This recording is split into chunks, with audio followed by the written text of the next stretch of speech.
বিসমিল্লাহির রহমানির রহিম। সুপ্রিয় ষষ্ঠ শ্রেণীর প্রাতঃ দিবা শাখার শিক্ষার্থীরা, আসসালামু আলাইকুম। আশা করি তোমরা সবাই ভালো আছো। আমি ইয়াসমিন পারভিন, সিনিয়র শিক্ষক প্রাতঃ শাখা, ডাক্তার খাসতি সরকারি বালিকা উচ্চ বিদ্যালয়। আজ তোমাদের সাথে আছি বাংলাদেশের বিশ্ব পরিচয় বিষয়ে। আজকে মূল পাঠে যাবার আগেই প্রারম্ভিক আলোচনা তোমাদের সাথে আলোচনা করছি।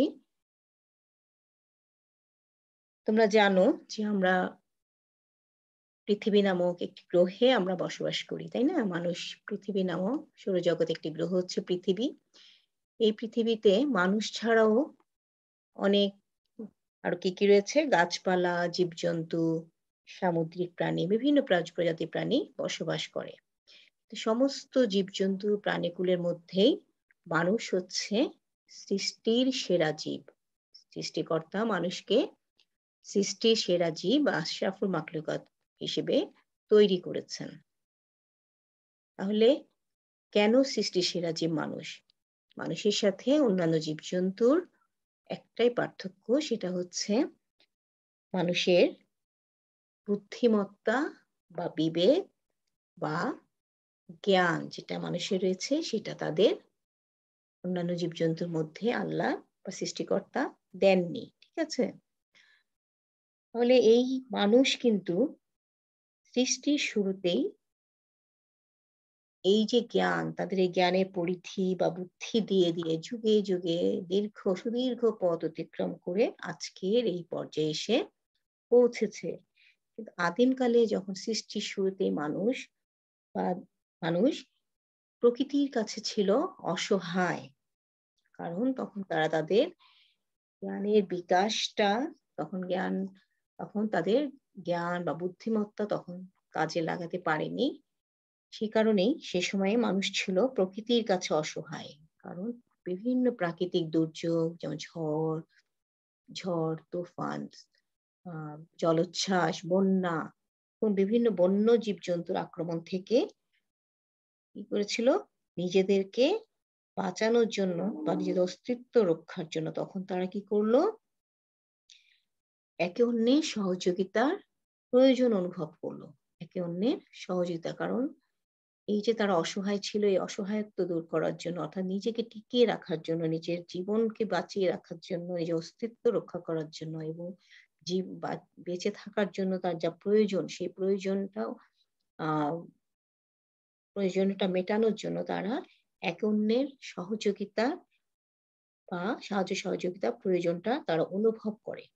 এই অনুভব থেকে বা এই প্রয়োজনীয়তা থেকেই তাদের মধ্যে পারস্পরিক সম্পর্ক তৈরি হয় এবং পারস্পরিক সম্পর্ক তৈরি করতে গিয়েই তারা তৈরি করে বা তারা গড়ে তোলে কি জানো? তার কি গড়ে তোলে সমাজ। কারণ আজকে আমাদের বিষয় হচ্ছে পঞ্চম অধ্যায়, বাংলাদেশের সমাজ। তোমরা আশা করি তোমাদের সবার সামনে বই আছে, তোমার বই খুলো, পঞ্চম অধ্যায় বাংলাদেশের সমাজ। তাহলে আমরা আজকে আশা করছি আমাদের শিখন ফল কি হবে? সময় আমাদের মেয়েরা খুবই সংক্ষিপ্ত, তবে এই সময়ের মধ্যে যতটুকু সম্ভব আমি অধ্যায়ে পড়ার চেষ্টা করব। এখান থেকে তোমরা সমাজ সম্পর্কে ধারণা লাভ করতে পারবে, সমাজ কি তা ব্যাখ্যা করতে পারবে, সমাজের কিভাবে সমাজের সাথে পরিবেশ কি, পরিবেশ সম্পর্কে জানতে পারবে, পরিবেশের শ্রেণী বিভাগগুলো সম্পর্কে ব্যাখ্যা করতে পারবে এবং তোমাদের যা আছে পার্ট 2 যা আছে সমাজ জীবনের প্রাকৃতিক ও ভৌগোলিক পরিবেশে প্রভাব সম্পর্কে বর্ণনা করতে পারবে এবং সমাজে যুগে যুগে যে সমাজ বিকাশ লাভ করেছে সেই বিকাশের স্তরগুলো সম্পর্কে যতটুকু আমি পড়াবো সেইটুকু সম্পর্কে তোমরা ধারণা লাভ করতে পারবে, বর্ণনা করতে পারবে। তাহলে চলো আমরা মূল পাঠে চলে যাই। আজকে প্রথমে আমরা বাংলাদেশের সমাজ যেহেতু আমাদের পাঠের বিষয় বা টপিক, প্রথমে আমরা একটু সমাজ সম্পর্কে জানার চেষ্টা করবো। ঠিক আছে মেয়েরা? প্রথমে শুরুতেই আমি তোমাদের এই যে প্রারম্ভিক ধারণাটা দিয়ে পূর্ব জ্ঞান যাচাইয়ের মাধ্যমে যে সমাজে এসেছিলাম সেখান থেকে নিশ্চয়ই তোমরা সমাজ সম্পর্কে একটু জ্ঞান লাভ করেছো। আমি আশা করছি বুঝতে পেরেছো। সমাজ কি? সমাজ আসলে মিলেমিশে থাকা একতাবদ্ধ মানব গোষ্ঠী। ঠিক আছে? সমাজ কি? সমাজ হচ্ছে মিলেমিশে থাকা একতাবদ্ধ মানব গোষ্ঠী। ওই যে একজনের নিজেদের অস্তিত্ব মানুষ অস্তিত্ব টিকিয়ে রাখার জন্য জীবনযাপনের আ চাহিদা পূরণ করার জন্য যখন একতাবদ্ধ হয়ে বসবাস করা শুরু করলো, তাই না? বসবাস করে এই একতাবদ্ধ যে মানব গোষ্ঠীর সেটাকেই বলে সমাজ। এখন সমাজ সম্পর্কে গুরুত্বপূর্ণ কিছু বিষয় দেখো তোমরা মেয়েরা। সমাজ গঠনের ১ম ধাপ হচ্ছে পরিবার। তাহলে পরিবার কি? নিশ্চয়ই তোমরা পরিবার সম্পর্কেও তোমাদের আগে পড়েছো, ধারণা আছে। পরিবার হচ্ছে আদিম প্রতিষ্ঠান, একটি প্রতিষ্ঠান, প্রাচীন প্রতিষ্ঠান। পরিবার হচ্ছে কি? পরিবার হচ্ছে একটি প্রতিষ্ঠান। যে প্রতিষ্ঠানে কারা বসবাস করে? বাবা, মা, ভাই, বোন, চাচা, চাচী, দাদা, দাদি এবং সমাজের এবং আ অ সে এবং অন্যান্য ব্যক্তিবর্গ যাদের মধ্যে একটি সম্পর্কের বন্ধন থাকে বা সেই বন্ধনটা কিসের? রক্তের সম্পর্কের বন্ধন, তাই না? রক্তের সম্পর্ক থাকবে এবং যাদের প্রত্যেক সদস্যের কোনো নির্দিষ্ট কাজ থাকে। সেই কাজগুলো কার্যাবলী সমন্বয়েই পরিবার গঠিত।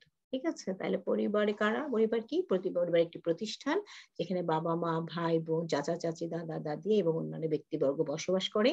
যাদের মধ্যে তাদের মধ্যে বন্ধন রয়েছে এবং বিভিন্ন কার্যকলাপের সমন্বয় রয়েছে। প্রত্যেকের কাজের সাথে একজনের কাজের সমন্বয় অর্থাৎ মিল রয়েছে। ঠিক আছে? আচ্ছা। তারপরে ছোট, ছোট প্রতিষ্ঠান ও সংঘ নিয়ে গঠিত। পরিবার আমি আরেকটু পিছনে ফিরে যাই। সমাজ গঠনের ১ম ধাপ হচ্ছে পরিবার কেন হচ্ছে? তাহলে একটা পরিবার নিয়ে কি সমাজ গঠিত হয়েছে? না। এরকম অনেকগুলো পরিবার নিয়ে একটি সমাজ গঠিত হয়। ঠিক আছে? তাহলে পরিবারের ১ম ধাপ পরিবার। সমাজে ১ম দুঃখিত, সমাজ গঠনের ১ম ধাপ হচ্ছে পরিবার। ছোট, ছোট প্রতিষ্ঠান ও সংঘ নিয়ে গঠিত। ছোট, ছোট প্রতিষ্ঠান ও প্রতিষ্ঠান যেমন এইমাত্রই বললাম পরিবার একটি প্রতিষ্ঠান। যেমন দেখো পরিবার, গোত্র, ক্লাব, সমিতি এগুলো হচ্ছে বিভিন্ন প্রতিষ্ঠান ও সংঘ। এদের নিয়েই সমাজ গঠিত। ঠিক আছে? অস্তিত্ব রক্ষার তাগিদেই মানুষ দলবদ্ধভাবে বসবাস করার প্রয়োজনীয়তা অনুভব করে এবং গড়ে তোলে সমাজ। এই ব্যাপারটা নিয়ে আমি বারবারই আলোচনা করেছি মেয়েরা, বারবারই বলেছি যে নিজেদের টিকিয়ে রাখার জন্য প্রতিকূল পরিবেশের সাথে খাপ খেয়ে থাকার জন্য, জীবনটাকে বাঁচিয়ে রাখার জন্য, বেঁচে থাকার জন্য মানুষ এবং জীবনের চাহিদা মেটানোর জন্য মানুষ যখন দলবদ্ধভাবে বসবাস করার প্রয়োজনীয়তা অনুভব করে এবং গড়ে তোলে তারা একসাথে বড় ব ব প্রয়োজনীয়তা থেকেই তারা একসাথে বসবাস করতে শুরু করে এবং গড়ে তোলে সমাজ। ক্লিয়ার? একতাবদ্ধ হয়ে বসবাস করার ফলে মানুষে আত্মীয়তা ও বন্ধুত্বের সম্পর্ক গড়ে ওঠে। হুম? একসাথে যখন মানুষ বসবাস করতে থাকে তখন মানুষের মধ্যে বিভিন্ন পরিবার, অনেকগুলো পরিবার নিয়েই তো সমাজ গঠিত। সব পরিবারের মধ্যে তখন কি একটা আত্মীয়তার সম্পর্ক গড়ে ওঠে এবং বন্ধুত্বের সম্পর্ক গড়ে ওঠে। আরো কিসের সম্পর্ক গড়ে ওঠে? সামাজিক সম্পর্ক। সম্পর্কে হবে না মেরে খেয়াল করো, এই কার্ডটা হবে না। সামাজিক সম্পর্ক গড়ে ওঠে। সামাজিক সম্পর্ক কোনগুলো? যেমন অস্তিত্ব রক্ষা, সাহায্য সহযোগিতা। সাহায্য সহযোগিতা হাইফেন দেবে মেয়েরা, কমাটা দেবে না। সাহায্য সহযোগিতা, সহানুভূতি ও পারস্পরিক নির্ভরতা ইত্যাদি এগুলোকেই বলা হচ্ছে সামাজিক সম্পর্ক। এই যে অস্তিত্ব রক্ষা, নিজেকে টিকিয়ে রাখা, যেন একজন আরেকজনের সাহায্যের প্রয়োজন অনুভব করে, সহযোগিতা চায়। এটা হলো অস্তিত্ব রক্ষার সম্পর্ক। সাহায্য সহযোগিতা, আমরা একে অপরকে সাহায্য সহযোগিতা করি সমাজে বসবাস যারা আমরা প্রত্যেকেই আমরা মানুষ মাত্রই সামাজিক জীব, তাই না? প্রত্যেকটা মানুষই কোনো না কোনো সমাজে বসবাস করে। তাহলে প্রত্যেকটা মানুষ সেই যখন সমাজে বসবাস করে তখন তাদের মধ্যে এই অস্তিত্ব রক্ষার সম্পর্ক তৈরি হয়। কারো সাথে সাহায্য সহযোগিতা তৈরি হয়। একে অন্যের বিপদ-আপদে আমরা এগিয়ে যাই। একজনের আ কোনো বিপদে পড়লে তার বা কোনো কাজে সাহায্য প্রয়োজন হয় সেখানে আমরা সাহায্য করি। সহানুভূতি, তাই না? সহানুভূতি মানে কেউ বিপদে পড়লে তাকে আমরা সহানুভূতি দেখাই বা সাহায্য করার চেষ্টা করি। পারস্পরিক নির্ভরতা। এই যে পারস্পরিক নির্ভরতা বিভিন্ন কারণে আমরা একে অন্যের উপরে নির্ভরশীল, তাই না?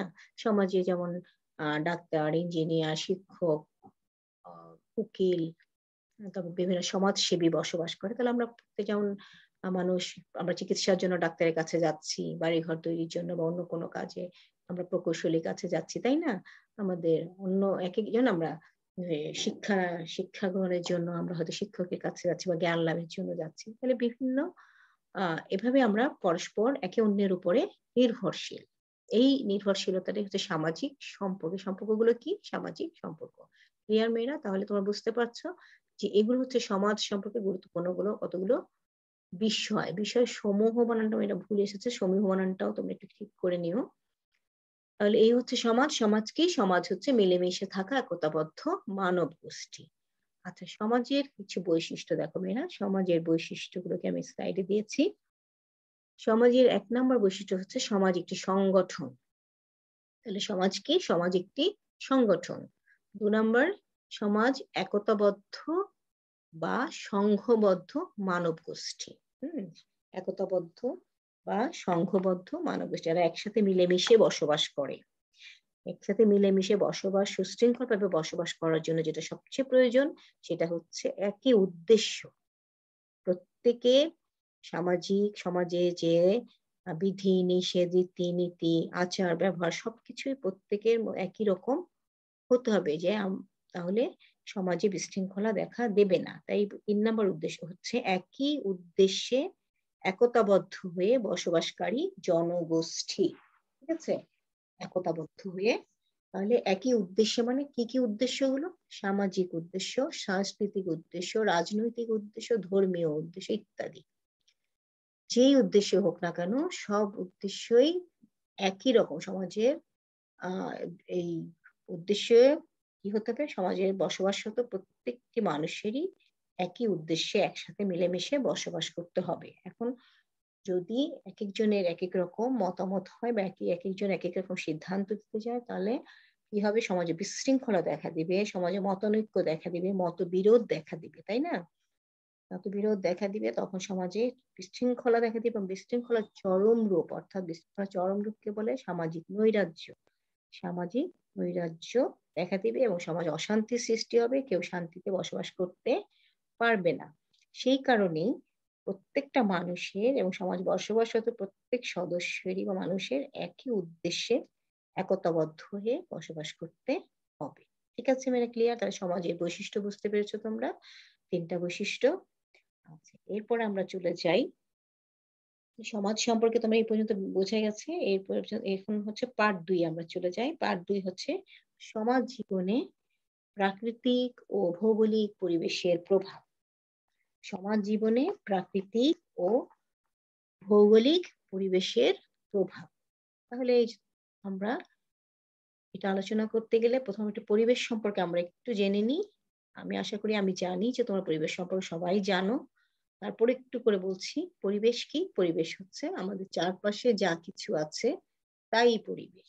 হুম? আমাদের চারপাশে কি আছে তোমরা আপনার আশেপাশে তাকালেই মানুষ পরিবেশের একটা অংশ, তাই না? মানুষ, পশু-পাখি, জীবজন্তু, গাছপালা, আকাশ, তাই না? পানি, পাহাড়, পর্বত, তারপরে আরো কি? স্কুল, কলেজ, ইউনিভার্সিটি সবকিছুই কিন্তু পরিবেশের অংশ। অর্থাৎ আমাদের আশেপাশে যা কিছু আছে সবই নিয়ে আমাদের পরিবেশ। ঠিক আছে? এই পরিবেশকে বলেছে যেমন পরিবেশকে ২ ভাগে ভাগ করা হয়েছে। একটা হচ্ছে ভৌগোলিক পরিবেশ, একটা হচ্ছে মানব সৃষ্ট পরিবেশ। কি হচ্ছে ভৌগোলিক, একটি হচ্ছে মানব সৃষ্ট। ভৌগোলিক পরিবেশকেই কিন্তু আবার কেউ বলছেন প্রাকৃতিক পরিবেশ। ভৌগোলিক পরিবেশ যা প্রাকৃতিক পরিবেশও তাই। তাহলে ভৌগোলিক পরিবেশই হলো প্রাকৃতিক পরিবেশ এবং এতে প্রাকৃতিক উপাদান কি? প্রকৃতি প্রদত্ত যে উপাদান, প্রকৃতি থেকে যেই জিনিসগুলো আমরা পাই, সরাসরি যে জিনিসগুলো আমরা ব্যবহার করতে পারি, সেগুলোকে বলে বা যে জিনিসগুলো আমরা দেখি, যেগুলো আমাদের পরিবেশের অংশ, সেগুলোকে বলা হয় প্রাকৃতিক উপাদান। ঠিক আছে মেয়েরা? তাহলে প্রকৃতি প্রদত্ত যে উপাদান অর্থাৎ প্রাকৃতিক উপাদান যেমন কি? ভূপৃষ্ঠ, আমরা যেখানে বসবাস করি, ভূপৃষ্ঠ, পাহাড়, নদী, জমি, জল, মরুভূমি, ঝড়, প্রাকৃতিক সম্পদ ইত্যাদি। এগুলো সবকিছুই হচ্ছে ভৌগোলিক পরিবেশ ও বা প্রাকৃতিক পরিবেশের অংশ বা উপাদান। ঠিক আছে? আপনারা বুঝতে পেরেছেন এই পর্যন্ত? ভৌগোলিক পরিবেশ হচ্ছে সোজা কথা ভৌগোলিক পরিবেশ বা প্রাকৃতিক পরিবেশ হচ্ছে প্রকৃতি প্রদত্ত। প্রকৃতি প্রদত্ত বা প্রাকৃতিক উপাদান। প্রাকৃতিক উপাদান যেগুলো প্রকৃতি, প্রাকৃতিক উপাদান মানে কি? যেখান থেকে পড়লে আমরা প্রকৃতি থেকে যে উপাদানগুলো পেয়ে থাকি। তাই না? যেগুলো মানুষ সৃষ্টি করতে পারবে না। সেগুলো কিন্তু মানুষ সৃষ্টি করে মানুষ কি পৃথিবী বিশ্ব সৃষ্টি করতে পারবে, বানাতে পারবে, তৈরি করতে পারবে? না। পাহাড়, নদী, জমি, মরুভূমি এগুলো মানুষ সৃষ্টি করতে পারবে না। এগুলো হচ্ছে ভৌগোলিক পরিবেশ বা প্রাকৃতিক পরিবেশের উপাদান। আচ্ছা, এরপর মানব সৃষ্ট পরিবেশ কি? বুঝতেই পারছো। মানুষ যে পরিবেশগুলো বা যে উপাদানগুলো তৈরি করে, মানুষ দ্বারা কৃত্রিমভাবে তৈরি পরিবেশ। কৃত্রিমভাবে মানে কি? মানুষ সরাসরি তৈরি করতে পারবে না। তারা প্রকৃতি প্রদত্ত প্রাকৃতিক পরিবেশগুলো ব্যবহার করেই, হুম? প্রাকৃতিক উপাদানগুলো ব্যবহার করে যে জিনিসগুলো তৈরি করে, যে উপাদানগুলো তৈরি করে সেগুলোই হচ্ছে মানব সৃষ্ট পরিবেশ। ক্লিয়ার মেয়েরা? তাহলে মানুষ যেমন দেখো ঘরবাড়ি তৈরি করছে মানুষ। ঘরবাড়ি যখন তৈরি হচ্ছে তখন সেটা মানব সৃষ্ট পরিবেশ। কিন্তু ঘরবাড়ি তৈরি করার আগে যেমন ঘরবাড়ি তৈরি করতে পাথর লাগে, বালু লাগে এগুলো কিন্তু আবার প্রাকৃতিক উপাদান। তাই না? হ্যাঁ? তাহলে এগুলো হচ্ছে আবার প্রাকৃতিক উপাদান। লোহা, রড লাগতেছে। মানুষ হ্যাঁ, রড ছাড়া বাড়ি তৈরি হবে না। রড কিন্তু তৈরি হচ্ছে কোথায়? রডটাকে মানুষ ওই যে প্রাকৃতিক উপাদান লোহা, হুম? সংকর ধাতু ছিল একটা সেখান থেকে সেটা প্রসেসিং বা বিভিন্ন প্রক্রিয়াজাতের মাধ্যমেই এই রড তৈরি হয়। তাহলে এজন্য বলে যে কৃত্রিমভাবে তৈরি পরিবেশ। ঠিক আছে? ঘরবাড়ি তৈরি করছে, পরিবহন যেমন ট্রাক, বাস, এই যে বিভিন্ন রকম পরিবহন ব্যবস্থা আছে এগুলো তৈরি করছে। যোগাযোগ, রাস্তা, তাই না? রাস্তা, আ সেতু, কালভার্ট এগুলো সবকিছুই তৈরি করছে কে? মানুষ। তাহলে এগুলো হচ্ছে মানব সৃষ্ট পরিবেশ। তোমার ক্লিয়ার মেয়েরা এতটুকু? তাহলে পরিবেশের ২ টা ২ টা অংশ তোমরা নিশ্চয়ই বুঝতে পেরেছ। এখন আমাদের আজকে আমাদের এই অধ্যায়ে মানব সৃষ্ট পরিবেশ নিয়ে আমরা আলোচনা করব না। আমরা এখানে আলোচনা করব পার্ট ২ এ ভৌগোলিক পরিবেশ ও প্রাকৃতিক পরিবেশ নিয়ে। ঠিক আছে? কিভাবে সমাজ জীবনে প্রভাব বিস্তার করে। আচ্ছা, সমাজ জীবনে তারা কিভাবে প্রভাব বিস্তার করে তাহলে? ওটা মূলত তোমরা খেয়াল করো ভৌগোলিক পরিবেশের যে উপাদানগুলো সেগুলো আমাদের মানুষের উপরে কিভাবে প্রভাব বিস্তার করে। পরিবেশ যেমন, ঠিক আছে? মানুষ পরিবেশ কিন্তু মানুষকে কি করে? নিয়ন্ত্রণ করে। অনেক ক্ষেত্রেই পরিবেশ মানুষকে নিয়ন্ত্রণ করে। আর মানুষ পরিবেশের উপরে প্রভাব বিস্তার করে। কেন? জীবন ধারণের জন্য। ওই যে পরিবেশের উপর প্রভাব বিস্তার করছে যে ঘরবাড়ি তৈরি করছে, পরিবহন তৈরি করছে, যোগাযোগ ব্যবস্থা তৈরি করছে। এগুলো কে তৈরি করছে? মানুষ তৈরি করছে। কিসের জন্য তৈরি করছে? জীবন ধারণের জন্য। তাহলে খেয়াল করেছো মেয়েরা? তাহলে জীবন ধারণের জন্য মানুষ দুঃখিত। জীবন ধারণের জন্য মানুষ যেমন পরিবেশের উপর প্রভাব বিস্তার করে, আবার অনেক ক্ষেত্রে পরিবেশই তাকে নিয়ন্ত্রণ করে। আবার অনেক ক্ষেত্রে পরিবেশই তাকে নিয়ন্ত্রণ করে। এজন্য মানব সমাজে প্রকৃতি, আচার-আচরণ, সংস্কৃতির উপর পরিবেশের প্রভাব স্পষ্ট। ঠিক আছে? এটা খেয়াল করো মেয়েরা মানব সমাজের মানুষের আচার-আচরণ বা একজন ব্যক্তির আচার-আচরণ বা তার সংস্কৃতি, তার খাদ্যাভ্যাস, সংস্কৃতির মধ্যে কি পড়বে? তার খাদ্যাভ্যাস, তার কাপড়-চোপড়, তার আচার-আচরণ, তার হুম, তার ঘরবাড়ি, তার ধর্ম, তার সংস্কৃতি এগুলো দেখলেই আমরা বুঝতে পারি যে সে কোন পরিবেশে হ্যাঁ? সে কোন পরিবেশের মানুষ বা কোন পরিবেশ তার উপর প্রভাব বিস্তার করছে। তাই না? এগুলো পরিবেশের উপরে বিভিন্নভাবে প্রভাব বিস্তার করে। তার মানে সংস্কৃতির অংশ হচ্ছে যেমন এই যেটা আমি একটু আগে বললাম, আমাদের খাদ্য, খাদ্যাভ্যাস কি আমরা খাই এটা আমাদের পরিবেশ সংস্কৃতির অংশ। ধর্ম আমাদের সংস্কৃতির অংশ। তাই না? আমাদের আচার-আচরণ, আমাদের কাপড়-চোপড় এগুলো আমাদের সংস্কৃতির অংশ। এগুলো প্রত্যেকটার উপরেই কিন্তু পরিবেশ প্রভাব বিস্তার করে। একেক পরিবেশে একেক রকম, একেক পরিবেশের মানুষ একেক রকম আ আ মানুষের খাদ্য ব্যবস্থা একেক রকম, একেক পরিবেশে মানুষের আ আ বস্ত্র একেক রকম, তাই না? ঠিক তাহলে আমরা এখন উদাহরণ হিসেবে যদি নদীর কথা ধরি, নদী হচ্ছে কি ভৌগোলিক পরিবেশ, তাই না? নদী কি প্রাকৃতিক উপাদান, তাই না? প্রাকৃতিক উপাদান কি? নদী। নদী তোমরা দেখো নদী মানুষের উপর বিভিন্নভাবে প্রভাব বিস্তার করে। আমাদের জীবনযাত্রাকে মানুষের জীবনযাত্রার সাথে নদী ওতপ্রোতভাবে জড়িত। তাই না? নদীর সাথে নদী বর্তমানে তোমরা দেখতে পাচ্ছ যে নদীপথ, এখন একসময় নদীপথ ছিল একমাত্র যোগাযোগের মাধ্যম। যখন ট্রেন, বাস কোনো পরিবহন ব্যবস্থা ছিল না, তাই না? আকাশ আ বিমান ছিল না, কিছুই ছিল না। তখন একমাত্র নদীপথই ছিল যোগাযোগের একমাত্র মাধ্যম। এবং নদীর সাথে মানুষের বিভিন্ন রকম পেশা জড়িয়ে রয়েছে। নদীর পাড়ের মানুষের, তাই না? নদীর অববাহিকা অঞ্চলে। তাই নদীর অববাহিকা অঞ্চলে ১ম প্রাচীন সভ্যতাগুলো তৈরি হয়েছিল কোথায়? নদীর অববাহিকায় বা নদীর তীরে। এবার একটু খেয়াল করো, আমাদের প্রাচীন তোমাদের বইয়ের সামনে আছে নিশ্চয়ই। খেয়াল করো যে আমাদের প্রাচীন সভ্যতা সবচেয়ে পৃথিবীর এটা কিন্তু শুধু এইদিকে আমাদের দেশে বা উপমহাদেশের নয় বা এশিয়া মহাদেশের পৃথিবীর প্রধান সভ্যতাগুলো ছিল নদী ভিত্তিক। প্রধান সভ্যতা কি, কি? ৩ টি সভ্যতা হচ্ছে প্রধান সভ্যতা। ১ নাম্বার হচ্ছে সিন্ধু সভ্যতা, মিশরীয় সভ্যতা এবং মেসোপটেমীয় সভ্যতা। আমি দুঃখিত মেয়েরা, তোমাদের জন্য এই স্লাইডটা তৈরি করতে আমি পারিনি। আসলে তারপর আশা করছি তোমরা বই দেখে পড়ে নিবে। সিন্ধু সভ্যতা দেখো কোন নদীর তীরে গড়ে উঠেছিল? সিন্ধু নদের তীরে। মিশরীয় সভ্যতা কোন নদীর তীরে গড়ে উঠেছিল? নীল নদের তীরে। এবং মেসোপটেমিয়া সভ্যতা গড়ে উঠেছিল টাইগ্রিস ও ইউফ্রেটিস নদীর তীরে। খেয়াল করেছো তোমরা? সভ্যতাগুলো ৩ টা সভ্যতাই পৃথিবীর ৩ টি প্রাচীন প্রধান সভ্যতায় তৈরি হয়েছিল, গড়ে উঠেছিল নদীর তীরে। কেন তৈরি হয়েছিল? কারণ নদীর তীরে গড়ে ওঠার নদী মানুষের জীবনযাত্রাকে অনেকভাবে সহজ করেছে, তাই না? নদী মানুষের জীবনযাত্রাকে সহজ করেছে কিভাবে? নদীর পাড়ের আমরা জানি যে নদীর পাড়ে বা নদীর অববাহিকা বা নদীর তীরের মাটি হয় সবচেয়ে উর্বর। কারণ নদী থেকে পলি মাটি এসে বর্ষার পানির সাথে নদীর থেকে পলি মাটিগুলো এসে নদীর পাড়ে জমা হলে সেই মাটি উর্বর হয়, তাই না? তোমরা আরো একটু বড় হলে আরো বুঝতে পারবে যে নদীগুলো পলি মাটিগুলো কোথা থেকে আসছে। প্রত্যেকটা নদীর উৎপত্তি হচ্ছে পাহাড়ে, তাই না? তখন বর্ষার পানির সাথে পাহাড় থেকে মাটি এসে কোথায়? এই পানি এসে কোথায় জমা হয়? নদীতে। নদীতে তখন নদীর তলদেশে পলিগুলো জমে থাকে এবং যখন বর্ষাকালে বা জলোচ্ছ্বাসের সময় নদীর পানি যখন বেড়ে যায় তখন এই পলি মাটিগুলো এসে নদীর পাড়েও জমা হয়। আবার পাহাড় থেকে যখন নদীর পানি পলি মাটি আসে তখনও কিছুগুলো নদীর তীরে পাড়ে জমে মাটিকে উর্বর করে। এই উর্বর মাটিতে কৃষি উৎপাদন সবচেয়ে ভালো হয়। এবং তোমরা জানো এরপরে পরের পাঠে আমি গেলে বুঝতে পারবে যে কৃষিকাজই হচ্ছে সভ্যতার ১ম সোপান কৃষিকাজ। ঠিক আছে? কৃষিকাজের মাধ্যমেই সভ্যতা গড়ে উঠেছিল। তাহলে এই কৃষিকাজ কোথায় হচ্ছে?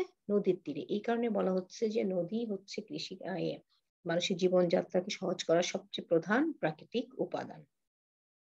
ক্লিয়ার মেয়েরা? তাহলে এই যে বাংলাদেশের প্রাচীন সভ্যতা, বাংলাদেশের যে প্রাচীন সভ্যতা সেটা কোথায় গড়ে উঠেছিল? গঙ্গা অববাহিকায়। গঙ্গা নদীটা কোথায় তোমরা জানো? গঙ্গা হচ্ছে ভারতে। গঙ্গা নদী হচ্ছে ভারতে। গঙ্গোত্রী হিমবাহ থেকে উৎপত্তি হয়েছে। কিন্তু সেই গঙ্গা নদী যখন বাংলাদেশে প্রবেশ করেছে সেটা রাজশাহী জেলায় এটা হয়ে গেছে, গঙ্গা নদীর নাম হয়ে গেছে পদ্মা নদী। সেই গঙ্গার তীরেই বাংলাদেশের প্রাচীন সভ্যতা বিকাশ লাভ করেছিল বা গড়ে উঠেছিল। তাহলে এতটুকু তোমরা ক্লিয়ার যে নদী কিভাবে মানুষের উপরে প্রভাব বিস্তার করেছে। এই নদীর সাথে শুধু সভ্যতাগুলো গড়ে উঠেছিল। নদী হলো যোগাযোগের এক প্রধান যোগাযোগের মাধ্যম। নদীতে মৎস্য চাষ করা হয়। নদীতে এক স্থান থেকে অন্য স্থানে কাঁচামাল আনা নেওয়া করা যায়, তাই না? আনা নেওয়া করা যায়। নদীর মাধ্যমে বিভিন্ন ধরনের কাজ হয়ে থাকে। নদীর সাথে বিভিন্ন ধরনের পেশা জড়িত। যারা এই কাজগুলো করছে সেটাই তো তার পেশা, তাই না? সেটাই তার পেশা। আচ্ছা, তারপরে আমি তোমাদের সংক্ষেপে আরেকটু বলছি। যেমন আ কুটির শিল্পের কথা ধরো। কুটির শিল্প কি? অল্প পরিসরে ছোট্ট জায়গায় যে পণ্য উৎপন্ন করা হয় সেটাকে বলা হয় কুটির শিল্প। কুটির শিল্পে আম টাকা পয়সা বিনিয়োগও কম হয়। কুটির শিল্প কোথায় তৈরি হয়? যেমন আমাদের দেশে ঢাকাই শাড়ি খুবই বিখ্যাত, তাই না? বিখ্যাত। ঢাকাই শাড়ি কোথায় তৈরি হয়? ঢাকাই শাড়ি তৈরি হয় ঢাকার ডেমরা অঞ্চলে। ঢাকার একটা ডেমরায় তৈরি হয়। এই ডেমরায় কেন করা হয়? ডেমরা অঞ্চলে এই কাপড় তৈরি করার জন্য অনুকূল আবহাওয়া রয়েছে। অনুকূল আবহাওয়া এবং নদী বহুলে সেই কাপড় তৈরি করতে নদীর পানি প্রচুর লাগে। হ্যাঁ? নদী বহুল এবং অনুকূল আবহাওয়ার কারণেই ঢাকার ডেমরায় তাঁতিরা বাস করে এবং সেখানেই বিখ্যাত ঢাকাই শাড়ি বোনা হয়। তারপর যেমন আরেকটি হচ্ছে রাজশাহীতে রেশমি শাড়ি। রেশমি শাড়ি কি? সিল্ক শাড়ি, তাই না? রেশমি কাপড় তৈরি করার জন্য তোমরা জানো যে রেশম কাপড় লাগে। রেশম কাপড়টা সব জায়গায় তৈরি হয় না, পাওয়া যায় না। রেশমি কাপড়টা কিসের থেকে তৈরি হয়? গুটি পোকার লালা থেকে। এক ধরনের পোকা আছে বা কীট আছে যেটাকে এটা লালা থেকে তৈরি হয়। এই গুটি পোকাটা কোথায় বাস করে? গুটি পোকাগুলো বাস করে কোথায়? তুঁত গাছে। তুঁত গাছে। খেয়াল করো মেয়েরা, তুঁত গাছে। এই তুঁত গাছ কোথায় বাংলাদেশের কোথায় জন্মে? রাজশাহী জেলায়। ঠিক আছে? এই কারণেই রাজশাহী অঞ্চলে এই কাপড়, রেশমি কাপড় তৈরির বস্ত্র শিল্প গড়ে উঠেছে। ঠিক আছে? এছাড়াও আরো অনেক কিছু আছে। তোমরা দেখতে পাবে ফরিদপুরের খেজুরের গুড়, মুক্তাগাছার মন্ডা, টাঙ্গাইলের শাড়ি, সুন্দরবনের মধু। এগুলো কেন? এগুলো সব ভৌগোলিক পরিবেশের সাথে সম্পর্কিত। ঠিক আছে? এবং সিলেটের শীতল পাটি। সিলেটের শীতল পাটি কেন? সিলেটের শীতল পাটি তৈরি করতে যেই বাঁশ বা বেতটা লাগে সেটা সিলেটেই তৈরি হয়। এই কারণেই সেখানে সিলেটের শীতল পাটি তৈরি হয়। আরেকটু বলি যেটা হচ্ছে যে পোশাক পরিচ্ছদ ও ঘরবাড়ির বৈশিষ্ট্য। তোমরা বইয়ে খেয়াল করা আছে তোমাদের। পোশাক পরিচ্ছদ ও ঘরবাড়ির বৈশিষ্ট্য ভৌগোলিক পরিবেশের দ্বারা প্রভাবিত। পোশাক পরিচ্ছদ খেয়াল করো। আমরা যা পরিধান করি এবং ঘরবাড়ি। কেন? পোশাক পরিচ্ছদ শীতপ্রধান দেশে, ঠিক আছে? শীতপ্রধান অঞ্চলের মানুষ অতিরিক্ত ঠান্ডা পড়ে সেখানে কি সুতি কাপড় পরলে হবে? না। শীতপ্রধান অঞ্চলের মানুষ গরম পশমি কাপড় পরিধান করে এবং যেখানে গরম গ্রীষ্মপ্রধান অঞ্চলের মানুষ এখানে হালকা সুতি কাপড় পরিধান করে। ঠিক আছে? যেমন আমাদের বাংলাদেশ নাতিশীতোষ্ণ দেশ, তাই না? আমাদের বাংলাদেশে খুব শীতও পড়ে না, খুব গরমও না। সেই কারণেই আমরা শুধু শীতকালে আমরা পশমি কাপড় পরিধান করি এবং গরমের সময় আমরা সুতি কাপড় পরিধান করি। আবার ঘরবাড়ির সাথে কিভাবে পরিবেশ সম্পর্কিত দেখো, ভৌগোলিক পরিবেশ দ্বারা কিভাবে ঘরবাড়ি যে অনেক অঞ্চলে যেমন বাংলাদেশের সিলেট অঞ্চলে, তাই না? বাংলাদেশের সিলেটে ঘন, ঘন কি হয়? ভূমিকম্প হয়। ভূমিকম্প প্রবণ অঞ্চল। সবচেয়ে বেশি ভূমিকম্প হয় সিলেটে। এই যে ভূমিকম্প যেখানে বেশি হয় সেখানে এই যে ইট মানে দালান কোঠা বা বিল্ডিং খুব কম হয়ে থাকে। সেখানে ঘরবাড়ি তৈরি হয় তৈরি করতে বেশি ব্যবহার করা হয় কি? কাঠ। কারণ কি জানো? কারণ হচ্ছে যে যদি দালান কোঠা থাকে সেখানে বিল্ডিং তৈরি করা হয় সেখানে ভূমিকম্পে সেখানে জানমালের ক্ষয়ক্ষতি অনেক বেশি হতে পারে। কিন্তু কাঠের ঘর হলে সেখানে জানমালের ক্ষতি অপেক্ষাকৃত অনেক কম হবে। সে কারণেই ভূমিকম্প প্রবণ অঞ্চলে কাঠ দিয়ে তৈরি কাঠ দিয়ে ঘরবাড়ি তৈরি করা হয়। ক্লিয়ার মেয়েরা? তাহলে তোমরা দেখতে পাচ্ছ এগুলো কিন্তু সব পরিবেশ এবং প্রাকৃতিক উপাদান দ্বারা মানুষ কিভাবে প্রভাবিত হয় সেটুকুই আমি তোমাদেরকে এখন বললাম। ভৌগোলিক পরিবেশ এবং প্রাকৃতিক পরিবেশের দ্বারা মানুষ কিভাবে প্রভাবিত হচ্ছে। মানুষের জীবনযাত্রা কিভাবে প্রভাবিত হচ্ছে এবং মানুষই বা পরিবেশকে কিভাবে নিয়ন্ত্রণ করছে। সে অতিরিক্ত ঠান্ডা তখন মানুষকে শীতের হাত থেকে বাঁচার জন্য সে তখন পশমি কাপড় পরিধান করছে। অর্থাৎ পরিবেশ সে নিজেকে কি করছে? অনেক সময় পরিবেশের উপরে সে অনেক ক্ষেত্রে পরিবেশই তাকে নিয়ন্ত্রণ করছে। আচ্ছা। তাহলে এতটুকু বোঝা গেছে মেয়েরা এই পর্যন্ত। এরপরে আমরা চলে যাই পরের ইয়েতে পরের পাঠে চলে যাই। পরের পাঠে হচ্ছে আমাদের পাঠ ৩ ও ৪। ঠিক আছে? পাঠ ৩ ও ৪ এ আমরা চলে যাচ্ছি। আমরা দেখতে পাচ্ছি পাঠ ৩ ও ৪ এ আছে সমাজ বিকাশের বিভিন্ন স্তর। সমাজ বিকাশের বিভিন্ন স্তরে আলোচনা করব আমরা কিভাবে সমাজ বিকাশের বিভিন্ন স্তর অর্থাৎ সমাজটা বিকাশ লাভ করেছে। আমরা যে এখন বর্তমানে যেভাবে আমরা যেই সমাজ ব্যবস্থা বা যে সমাজে আমরা বসবাস করছি আমাদের তোমরা দেখতে পাচ্ছ যে সমাজের নিম্ন শ্রেণী থেকে উচ্চ শ্রেণীর প্রত্যেকের হাতেই মোবাইল দেখতে পাও। তাই না তোমরা? প্রত্যেকের হাতে আমরা এখন মোবাইল দেখতে পাচ্ছি। ইভেন আমাদের ঘরে যারা আ মেইড হিসেবে আছে তাদের হাতেও মোবাইল আছে। হুম? তারপরে প্রত্যেকের ঘরে, ঘরে টিভি আছে, রেফ্রিজারেটর আছে, এসি আছে। এগুলো কি আ সৃষ্টির শুরুতে বা আদিম যুগে ছিল? ছিল না। এগুলো কিভাবে এলো এখন বর্তমানে? এই আদিম যুগ থেকে এই বর্তমান সমাজ, আধুনিক সমাজ পর্যন্ত মানুষ তাদের জ্ঞান, তাদের ধ্যান ধারণা, তাদের অনুভূতি সবকিছু কাজে লাগিয়ে দিনে, দিনে অনেক একটার পর একটা জিনিস তৈরি করেছে। একটার পর একটা জিনিসের প্রয়োজনীয়তা অনুভব থেকে প্রয়োজন প্রয়োজন থেকে তারা বিভিন্ন ধরনের আবিষ্কার করেছে। এই আবিষ্কারের ফলে সমাজ পরিবর্তন হয়েছে, তাই না? সমাজ কি হয়েছে? দিনে, দিনে সমাজ পরিবর্তিত হয়ে আজকের আধুনিক সমাজে এসে আমরা উপনীত হয়েছি। ভবিষ্যতে হয়তো আরো আধুনিক হবে। তাই না? ভবিষ্যতে এই সমাজটা আরো আধুনিক হবে। তার কারণ হচ্ছে সমাজ আসলে তাই বলছে যে সমাজবিজ্ঞানে সমাজ পরিবর্তনশীল। সমাজ এক জায়গায় স্থির হয়ে থাকে না। সমাজের মানুষের কারণ কি? কারণ হচ্ছে জ্ঞান বিজ্ঞানের উন্নতি। যুগে, যুগে, দিনে, দিনে, হ্যাঁ? কালে, কালে মানুষের এই জ্ঞান বিজ্ঞানের উন্নতির ফলেই সমাজ পরিবর্তিত হয়। সমাজ কি হয়? দ্রুত পরিবর্তন হয়। ঠিক আছে? একসময় মানুষ যাযাবর জীবনযাপন করত। একসময় এক জায়গায় স্থায়ীভাবে বসবাস করার মতো তাদের অবস্থা ছিল না। তারা প্রকৃতির কাছে অসহায় ছিল। তাই না? সেই অবস্থা থেকে আজকের অবস্থা পর্যন্ত আসতে তাদের মানুষের সুদীর্ঘ পথ অতিক্রম করতে হয়েছে। এই সুদীর্ঘ পথ অতিক্রম করেছে মানুষ তাদের জ্ঞান দিয়ে, তাদের জ্ঞানে ধ্যান ধারণা দিয়ে, তাই না? তাদের বিজ্ঞানের উন্নতি করে, হ্যাঁ? জ্ঞান বিজ্ঞান উন্নতি করে মানুষ আজকের এই সমাজ গঠন করেছে। তাহলে এই সমাজ গঠন করার জন্য এই সুদীর্ঘ যাত্রা পথে সমাজের যে পরিবর্তনগুলো হয়েছে, এই পরিবর্তনকেই ৬ টি ভাগে ভাগ করা হয়েছে। কয়টি ভাগে? ৬ টি স্তরে বিভক্ত করা হয়েছে। মানে খেয়াল করো ৬ টি ভাগে ভাগ করা হয়েছে অথবা ৬ টি স্তরে বিভক্ত হয়েছে। কাকে? সমাজের পরিবর্তনটাকে। কাকে? সমাজের পরিবর্তনকে। সমাজ এই আদিম যুগ থেকে বর্তমান পর্যন্ত সমাজের যে পরিবর্তন হয়েছে, সমাজে এই পরিবর্তনটাকে এই যাত্রাপথের এই পরিবর্তনটাকে ৬ টি স্তরে ভাগ করা হয়েছে। ১ম টা কি ছিল? শিকার ও খাদ্য সংগ্রহ ভিত্তিক সমাজ। ১ নাম্বার। সেই আদিম যুগের সমাজটাকে শিকার ও খাদ্য সংগ্রহ ভিত্তিক সমাজ। ২ নাম্বার উদ্যান কৃষি ভিত্তিক সমাজ। ৩ নাম্বার পশুপালন সমাজ।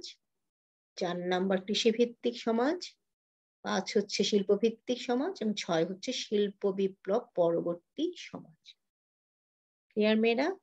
তাহলে এই যে সমাজ বিকাশের স্তরগুলো আমাদের সময় স্বল্প মেয়েরা, স্বল্পতার কারণে হয়তো আমি ৬ টি আজকে আলোচনা করার সময় পাবো না। তারপরেও আমি চেষ্টা যতটুকু পারি তোমাদেরকে আলোচনা করব এবং পরবর্তী ক্লাসে পুরোটা আমরা শেষ করব ইনশাআল্লাহ।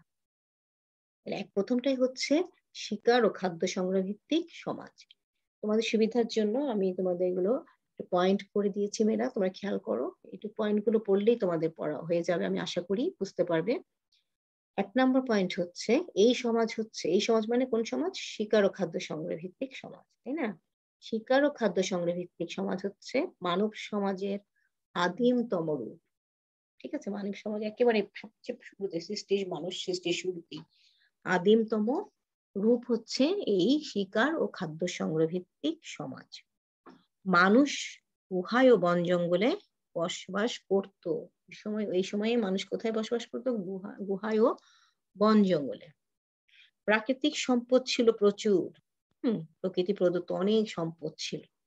আশেপাশে অনেক সম্পদ ছিল, কিন্তু সেই সম্পদকে ব্যবহার করে খাদ্য উৎপাদন করতে তারা তখনো শেখেনি। কখন? ওই যে সমাজে, আদিম সমাজে, শিকার ও খাদ্য সংগ্রহ ভিত্তিক সমাজ। ঠিক আছে মেয়েরা? তাহলে বলছে কি? প্রাকৃতিক সম্পদ ছিল প্রচুর, কিন্তু এই সম্পদের ব্যবহার তারা জানতো না। সম্পদকে ব্যবহার করে তারা খাদ্য উৎপাদন করবে সেটা তারা কখনো জানতো না। খাদ্য ও শিকারের খোঁজে তারা এক জায়গা থেকে অন্য জায়গায় ঘুরে বেড়াতো। এই জীবনটাকে কি বলতো? এক জায়গা থেকে অন্য জায়গায় যাওয়াটাকে যাযাবর জীবন, তাই না? তারা এক জায়গায় বেশিদিন বসবাস করতে পারতো না। কারণ খাদ্য ও শিকারের খোঁজে, যেমন তাদের খাদ্য সংগ্রহ করতে হতো। তারা কিছুদিন এক স্থানে বসবাস করতো। যখন সেই স্থানে খাবার শেষ হয়ে আসতো, ফলমূল শেষ হয়ে আসতো, কিংবা শিকারের জন্য পশু প্রাণী শেষ হয়ে যেত, মাছ শেষ হয়ে যেত, তখন তারা সেই স্থান ত্যাগ করে আবার অন্য স্থানে চলে যেত।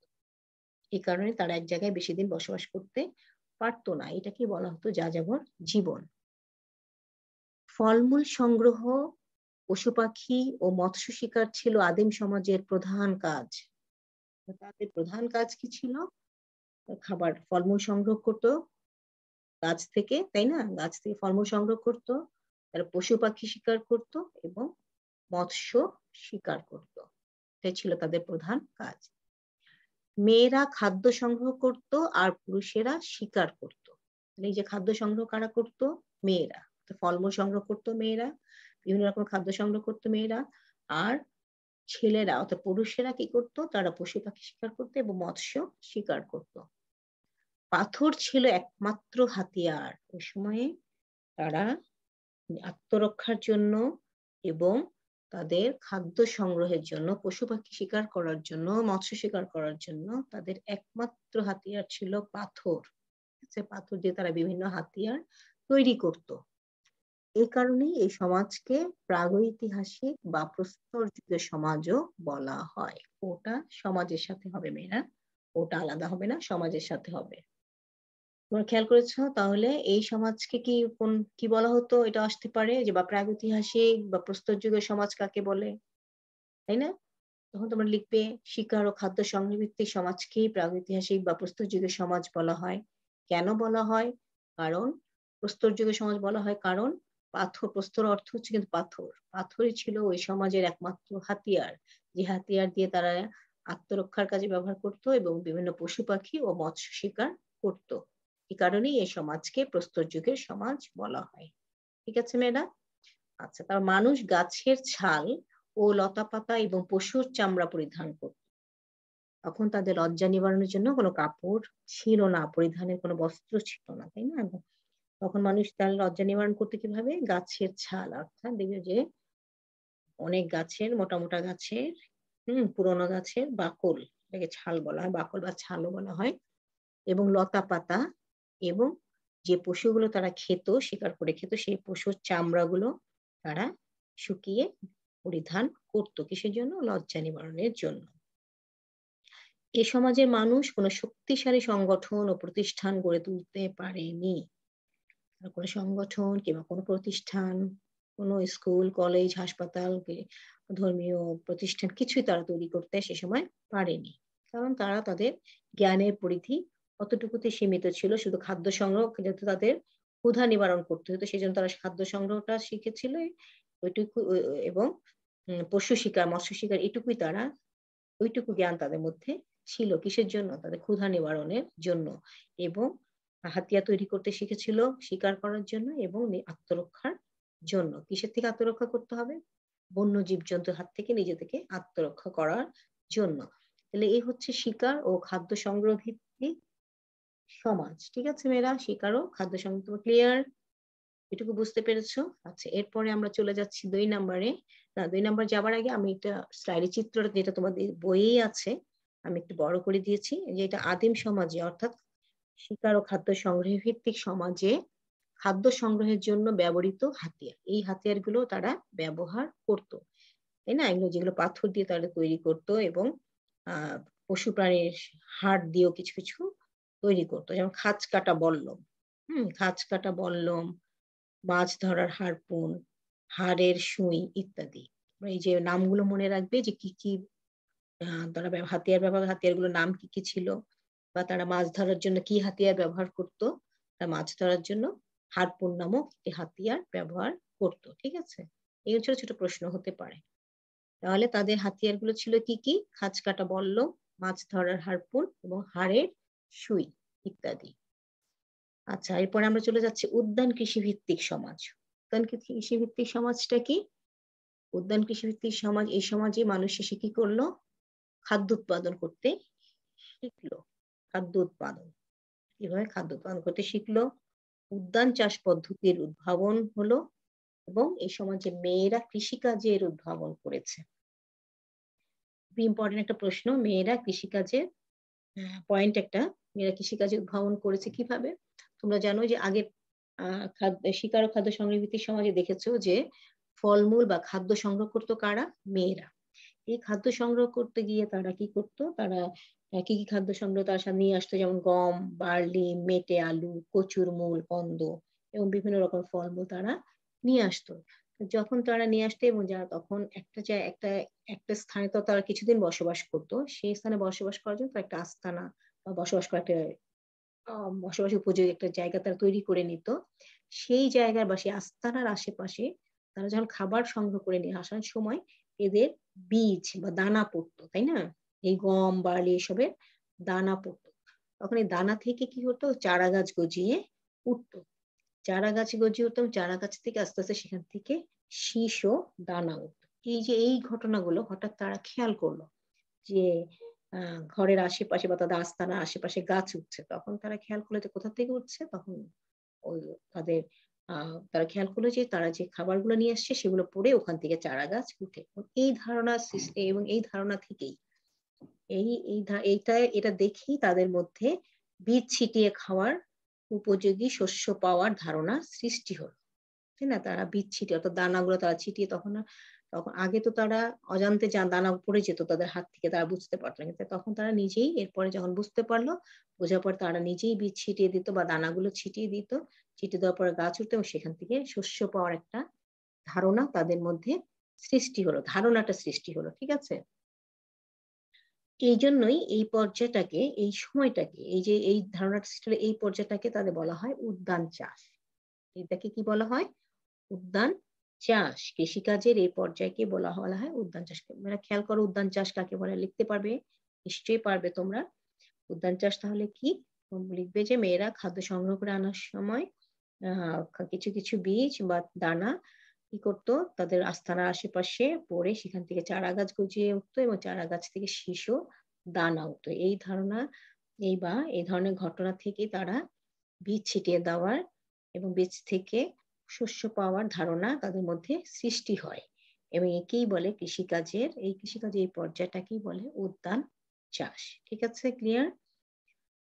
এই সমাজে মেয়েরা কৃষিকাজের উদ্ভাবন করছে। এটা তো তোমাদের আগেই বললাম যে মেয়েরা কৃষিকাজ তারা উদ্ভাবন করলো কারা? মেয়েরা। মেয়েরাই এটা খেয়াল করলো। কারা খেয়াল করেছিল যে দানা থেকে বীজ চারা গাছ উঠেছে এটা মেয়েরাই ১ম এ খেয়াল করলো এবং তারাই কৃষিকাজের উদ্ভাবন করছে। তাহলে লিখতে পারবে নিশ্চয়ই তোমরা যে মেয়েরা কৃষিকাজে উদ্ভাবন করেছে ব্যাখ্যা করো। তাহলে এটা হচ্ছে উদ্যান কৃষিভিত্তিক সমাজ। ঠিক আছে মেয়েরা? তাহলে আমাদের সময় প্রায় শেষ হয়ে এসছে তো আমি খুব তাড়াতাড়ি পড়ে যাচ্ছি। এরপরে আসো পশুপালন সমাজ। পশুপালন সমাজে কি হলো? এই সমাজ তখন কিন্তু একটু খেয়াল করো মেয়েরা শিকার ও খাদ্য সংগ্রহ ভিত্তিক সমাজ, উদ্যান কৃষি ভিত্তিক সমাজ মানে একটু খাদ্য সংগ্রহ ভিত্তিক শুধু খাদ্য সংগ্রহ করে খেত। এরপর উদ্যান কৃষি ভিত্তিক এসে তারা কৃষিকাজের একটু ধারণাটা পেল। তাই না? বীজ ছিটিয়ে শস্য পাওয়ার ধারণাটা তাদের মধ্যে এলো। কিন্তু তখনও কিন্তু যাযাবর জীবনযাপন তাদের শেষ হয়নি। তখনও যাযাবর জীবন চলছিল পশুপালন সমাজ পর্যন্ত। এই সমাজের মানুষ খাদ্য সংগ্রহের পাশাপাশি খেয়াল করো, পশুপালন করে জীবিকা নির্বাহ করত। তাহলে পশুপালন সমাজে মানুষ কি করত? খাদ্য সংগ্রহ করত। খাদ্য সংগ্রহ করার সাথে, সাথে তারা কি করত? পশুপালনও করত। পশুপালন করে জীবিকা নির্বাহ করত। কিভাবে তারা পশুপালন করত খেয়াল করো। তারা খাদ্য সংগ্রহ যখন দেখলো যেদিন তারা খাদ্য সংগ্রহ করে নিয়ে আসতো, খাদ্য তো বেশিদিন রাখা যায় না, নষ্ট হয়ে যায়, পচে যাবে। খাদ্যটা তারা আগে খেত। যখন খাদ্য দিয়ে তাদের ক্ষুধা নিবারণ হয়ে যেত, তখন যারা পশু শিকার করে আনছিল, সেই পশুটা তারা রেখে দিত। ঠিক আছে মেয়েরা? তারা পশুরা কি করত? রেখে দিত। পরে যখন তাদের খাদ্য ভান্ডার অন্য পশুটাকে খাদ্য ভান্ডার হিসেবে রেখে দিত। ঠিক আছে? তো জীবন্ত খাদ্য ভান্ডার ছিল এটাকে বলা হতো জীবন্ত খাদ্য ভান্ডার। কি তারা ধরে নিয়ে আসতো? বুনো ষাঁড়, ভেড়া, ছাগল, ঘোড়া, গাধা এগুলো তারা কি করতো? মানুষ ধরে নিয়ে আসতো এবং এগুলোকে তারা বেঁধে রাখতো। বেঁধে রাখতো এইজন্য এটাকে বলা হতো কি? জীবন্ত খাদ্য ভান্ডার। তখন তারা কি করতো জানো? শিকার যখন তারা পেত না, এরপরে যখন তাদের খাদ্য ফুরিয়ে আসতো, তখন তারা এই পশু-পাখিগুলোকে জবাই করে বা বধ করে তারা জীবজন্তুগুলো বধ করে তারা খেত। কিন্তু যখন তারা ওই যে বেঁধে রাখতো, তখন তারা আবার খেয়াল করলো যে এই বেঁধে রাখার ফলে দিনের পর দিন কেউ কোনো পশু দুধ দিচ্ছে।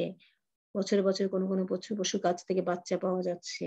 আবার পশুদের চামড়া ও পশমকে বিভিন্নভাবে তারা বিভিন্ন কাজে ব্যবহার করতে পারছে। তাদের মধ্যে এই ধারণাটা আসলো। তখন ধারণাটা আসলো যে এদেরকে তাহলে বাঁচিয়ে রাখলে আরো বেশি লাভজনক হবে। তাই না? খেয়ে না ফেলে যদি কিছু পশুকে বাঁচিয়ে রাখা যায়, ধরে রাখা যায় তাহলে তারা কেউ বাচ্চা দিবে, কেউ দুধ দেবে, কেউ কোনো পশুর চামড়া ও পশম থেকে বিভিন্ন কাজে ব্যবহার করা যায় পশমকে। এভাবেই পশুপালন করার ধারণাটা তাদের মধ্যে সৃষ্টি হলো এবং এভাবেই সমাজে গৃহপালিত পশুর সংখ্যা বেড়ে গেল। আস্তে, আস্তে গৃহপালিত পশুর সংখ্যা বাড়তে থাকলো এবং তারা আস্তে, আস্তে মানুষের সম্পদে পরিণত হলো। ক্লিয়ার মেয়েরা? তারপরে দেখো ২ নাম্বার দ্রব্য বিনিময় প্রথার উদ্ভব ঘটে। দ্রব্য বিনিময় প্রথা, বিনিময় মানে কি? একজন আরেকজনের সাথে একটা জিনিস লেনদেন করা, তাই না? দুজন দুজনকে লেনদেন করাটাই হচ্ছে দ্রব্য বিনিময়। এটাই দেয়া-নেয়া, দেয়া-নেয়া, লেনদেন। দ্রব্য সে সময় তো মুদ্রার প্রচলন হয়নি, তাই না? মুদ্রার প্রচলন হয়নি তো মুদ্রা বলতে কি? টাকা-পয়সা বোঝাচ্ছে, হ্যাঁ? মুদ্রা প্রচলন হয়নি বিধায় মানুষের মধ্যে দ্রব্য বিনিময় প্রথাটা উদ্ভব ঘটে। অর্থাৎ তখন কি হলো? তখন একজনের পশুর সঙ্গে মানুষ অন্য পশু কিংবা অন্য কিছু বদল করত। এই যে পশু পালন করতো হয়তো কেউ কারো কাছে গরু আছে, কারো কাছে ছাগল আছে বা কারো কাছে ভেড়া আছে। যার গরু আছে তার হয়তো ভেড়া প্রয়োজন। সে যার ভেড়া আছে তার কাছ থেকে ভেড়াটা নিয়ে তাকে গরুটা দিয়ে দিত। মানে এভাবেই তারা এটাকেই বলা হয় দ্রব্য বিনিময় প্রথা। বুঝতে পারছো? একটা দ্রব্যের বিনিময়ে আরেকটা দ্রব্য নেয়া। এটাকেই বলা হচ্ছে দ্রব্য বিনিময় প্রথা এবং এর সময় দ্রব্য বিনিময় প্রথার উদ্ভব ঘটে। আদিম সমাজের মতো যাযাবর জীবন যাপন করত। ওই সময়ে তখনও কিন্তু মানুষ যাযাবর জীবন যাপন করত। কিন্তু সভ্যতার বিকাশ কিন্তু একটু, একটু হচ্ছে। মেয়েরা খেয়াল করো যে শিকার ও খাদ্য সংগ্রহ ভিত্তিক সমাজে তারা কিছুই জানতো না। খাদ্য সংগ্রহ করে খেত শুধু, তাই না? পশু-পাখি শিকার করে খেত। এরপরে সমাজে চলে গেল উদ্যান কৃষিভিত্তিক। তখন তারা কি করলো? চারা শস্য পাওয়ার ধারণা তাদের মধ্যে সৃষ্টি হলো। উৎপাদন করার ধারণাটা তাদের মধ্যে সৃষ্টি হলো। এরপরে পরের সমাজ এটা একটা সমাজ। তারপরের সমাজ ব্যবস্থায় তারা চলে গেল পশুপালন করতে শিখলো। পশুপালনটা তারা লাভজনক মনে করলো। পশু গৃহপালিত পশুতে পরিণত করে পশুকে তাদের সম্পদে পরিণত করার একটা ধারণা তাদের মধ্যে সৃষ্টি হলো। ঠিক আছে মেয়েরা? কিন্তু তখনও মানুষ যাযাবর জীবনযাপন করত। আচ্ছা, এরপরে আমরা চলে যাচ্ছি পার্ট ৫ ও ৬ এর কৃষিভিত্তিক সমাজ। মেয়েরা আমাদের সময় আর নেই। আমি আজকে এতটুকু পর্যন্তই পড়াবো। এরপরে পরেরটুকু এবং পার্ট ৭ আমরা নেক্সট ক্লাসে ইনশাআল্লাহ শেষ করব। তাহলে কৃষিভিত্তিক সমাজ। এরপর চলে এলো কি? কৃষিভিত্তিক সমাজ। কৃষিভিত্তিক সমাজে কি, কি বৈশিষ্ট্য ছিল দেখো? কৃষিকাজের জন্য লাঙ্গল আবিষ্কার হয়। কি আবিষ্কার হয়? লাঙ্গল। কৃষিকাজের জন্য লাঙ্গল আবিষ্কার হলো। লাঙ্গল কিন্তু তখন ব্যবহার না। তারপর পুরুষেরা জমি চাষের দায়িত্ব নেয়। এই যে লাঙ্গল কিসের জন্য লাগে? জমি চাষ করার জন্য, জমির মাটিটাকে নরম করার জন্য, মাটিকে কর্ষণ করার জন্য, তাই না? লাঙ্গল। তখন এখন তোমরা খেয়াল করো যে এখনো গ্রামাঞ্চলে অনেক গ্রামেই লাঙ্গল ব্যবহার হয় জমি কর্ষণের জন্য। কিন্তু কিসের সাহায্যে? মানুষ কি লাঙ্গল টানে? নাকি পশু দিয়ে, বলদ দিয়ে, তাই না? গরু দিয়ে লাঙ্গল টানে। কিন্তু তখন যেহেতু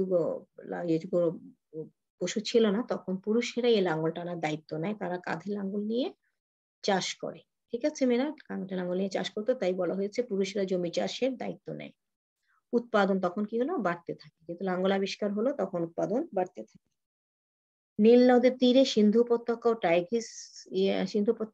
ও টাইগ্রিস ইউফ্রেটিস নদীর অববাহিকায় উৎপাদন হতো। ওই যে আগে পড়েছো তোমরা, আগে জেনেছো কি? সবচেয়ে প্রাচীন সভ্যতা পৃথিবীর। সেই সভ্যতা তৈরি হয়েছিল কোথায়? নীল নদের তীরে। নীল নদের তীরে কোন সভ্যতা? মিশরীয় সভ্যতা। সিন্ধু উপত্যকায় কোন সভ্যতা? সিন্ধু সভ্যতা, তাই না? টাইগ্রিস ইউফ্রেটিস নদীর তীরে মেসোপটেমীয় সভ্যতা গড়ে উঠেছিল। তাহলে সভ্যতার বিকাশের প্রধান বিকাশ শুরু হয়েছিল বা সভ্যতা কিভাবে শুরু হয়েছিল? কৃষিকাজের মাধ্যমে। কৃষিকাজের মাধ্যমে, কৃষি উৎপাদনের মাধ্যমে, তাই না? কৃষি উৎপাদন থেকেই সভ্যতার বিকাশ লাভ করেছিল। তাই প্রথম তাহলে এই কৃষি উৎপাদন বাড়তে থাকে কোথায়? নীল নদের তীরে, সিন্ধু উপত্যকা এবং টাইগ্রিস ইউফ্রেটিস নদীর অববাহিকায়। ক্লিয়ার মেয়েরা? এরপরে আস্তে, আস্তে অন্যান্য মহাদেশগুলোতে যেমন আফ্রিকা কি মহাদেশ? মহাদেশ সম্পর্কে তোমরা পড়েছো আগে। আফ্রিকা, ইউরোপ ও এশিয়ায় কৃষিকাজ প্রসার লাভ করে। আস্তে, আস্তে উৎপাদন বাড়তে থাকে। কৃষিকাজ দিনে, দিনে বাড়তে থাকে। কৃষিকাজ প্রসারের সাথে, সাথে পশুপালনের প্রয়োজনীয়তা আরো বেড়ে যায়। পশুপালন সমাজে তো মানুষ পশুপালন করত। তারপর দেখা যাচ্ছে এই পশুপালন সম্পদে পরিণত হলে এবং তারা আরো পশুপালনের প্রয়োজনীয়তা বেড়ে যায়। কারণ যত কৃষি প্রসার লাভে তত লাঙ্গল টানার জন্য ততই পশুর প্রয়োজন ছিল, তাই না? এই কারণেই পশুপালন করত তারা। মানুষ স্থায়ীভাবে বসবাস শুরু করে। এরপরে যখন কৃষিকাজ হলো, সভ্যতার বিকাশ হতে শুরু করলো, কৃষিকাজের মাধ্যমে সভ্যতার সূচনা, তাই না? তখন কি হলো? যখন আ শস্য উৎপাদন বেড়ে গেল, তখন মানুষ কি করলো? হুম? তখন মানুষ এই এক স্থানে বসবাস করতে শুরু করলো। যখন উৎপাদন অনেক বেড়ে গেল, তাদের নিজেদের চাহিদা পূরণ করার পরও আরো কিছু উদ্বৃত্ত ফসল থেকে গেল। তারা দেখলো যে আরো কিছু ফসল বেঁচে যাচ্ছে। এই উদ্বৃত্ত ফসল দিয়ে তারা ব্যবসা-বাণিজ্য করতে শুরু করলো। তাই না? তারা ব্যবসা-বাণিজ্যের ধারণা পেল। এভাবে আস্তে, আস্তে সভ্যতার বিকাশ হলো। ব্যবসা-বাণিজ্য থেকে তারা এক স্থান থেকে আরেক স্থানে যেয়ে ব্যবসা-বাণিজ্য করতে যেত। নগর সভ্যতার সৃষ্টি হলো, শহর তৈরি হলো। তাই না? এভাবেই সভ্যতার বিকাশ লাভ করে। কিন্তু খেয়াল করবে মেয়েরা সভ্যতার বিকাশ সূচনা হয়েছে কিন্তু কৃষিকাজের মাধ্যমে। ঠিক আছে? তাহলে কৃষিকাজ প্রসারের সাথে, সাথে পশুপালনের প্রয়োজনীয়তা আরো বেড়ে যায়। মানুষ স্থায়ীভাবে তখন থেকে বসবাস শুরু করে। তাহলে খেয়াল করো কোন সমাজের কোন স্তরে যে মানুষ যাযাবর জীবনে অবসান হয়। খেয়াল করো এই ধরনের যদি প্রশ্ন হয় তাহলে কি লিখবে? কৃষিভিত্তিক সমাজে সে যখন সভ্যতা বিকাশ লাভ করতে থাকে, কৃষিকাজের প্রসার লাভ করতে থাকে এবং সভ্যতার সূচনা হয়, সভ্যতার বিকাশ লাভ করতে থাকে, তখনই মানুষ স্থায়ীভাবে বসবাস শুরু করে এবং যাযাবর জীবনের অবসান হয়। ক্লিয়ার মেয়েরা? নগর জীবনের বিকাশ হয়। ওই যে সভ্যতার বিকাশের সাথে, সাথে নগর জীবনের বিকাশ হয়। নগরে যা প্রয়োজন, নগর কাকে বলে? নগর হলো আ জীবনযাপনের জন্য আরো উন্নত কিছু ব্যবস্থা, তাই না? উন্নত ব্যবস্থা। এগুলো হচ্ছে নগর জীবন। এগুলো সবকিছু হচ্ছে কি মানুষের দেখো মেয়েরা চিন্তা চেতনা, মানুষের জ্ঞানের বিকাশের ফলে, মানুষের উন্নতির ফলে, তাই না? জ্ঞানের বিকাশের ফলে মানুষ আস্তে, আস্তে ধাপে, ধাপে উন্নতির দিকে এগিয়ে এসেছে। উন্নতির দিকে এবং প্রত্যেকটা একটা সমাজ থেকে আরেকটা সমাজ পরিবর্তিত হচ্ছে।